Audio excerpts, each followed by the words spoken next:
The results of the quarterly labor force survey for the fourth quarter of 2025 indicates that the working age population in South Africa currently stands at 42.1 million, and the labor force, which includes those who are employed and unemployed, is 24.9 million.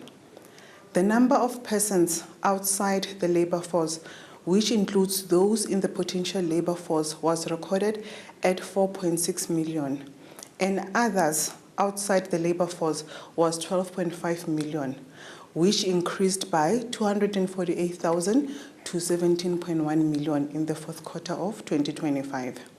The results show that the number of employed persons increased by 44,000 to 17.1 million compared to the third quarter of 2025, while the number of unemployed persons decreased by 172,000 to 7.8 million.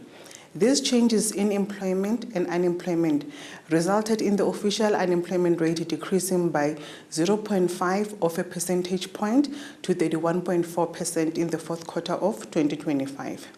In addition to unemployment rate, other labor underutilization indicators were introduced from the third quarter of 2025.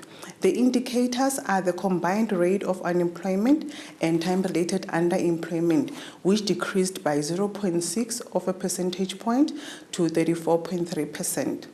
The combined rate of unemployment and potential labor force, which decreased by 0.3 of a percentage point to 42.1% in the fourth quarter compared with the third quarter of 2025. The composite measure of labor underutilization, which combines all the labor underutilization measures, was 44.5% in the fourth quarter of 2025. This labor underutilization measures highlight people in different situations and with different degrees of attachment to the labor market.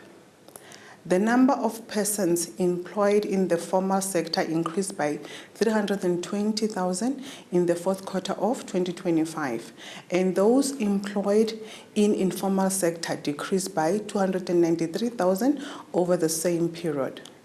Total employment increased quarter on quarter was driven by community and social services with 46,000, construction with 35,000, and finance with 32,000. The largest decreases in employment were observed in trade with 98,000, manufacturing with 61,000, and mining with 5,000. Informal trade was the main contributor to the decrease in industry employment. Provinces that observed increases in employment were Western Cape with 93,000, Mpumalanga with 37,000, Northwest with 36,000, and Northern Cape with 17,000. The largest decreases in employment were recorded in Gauteng with 54,000, KwaZulu-Natal with 41,000, and Eastern Cape with 32,000. For more details, please download the quarterly labor force survey for the fourth quarter of 2025 on www.statsa.gov.za.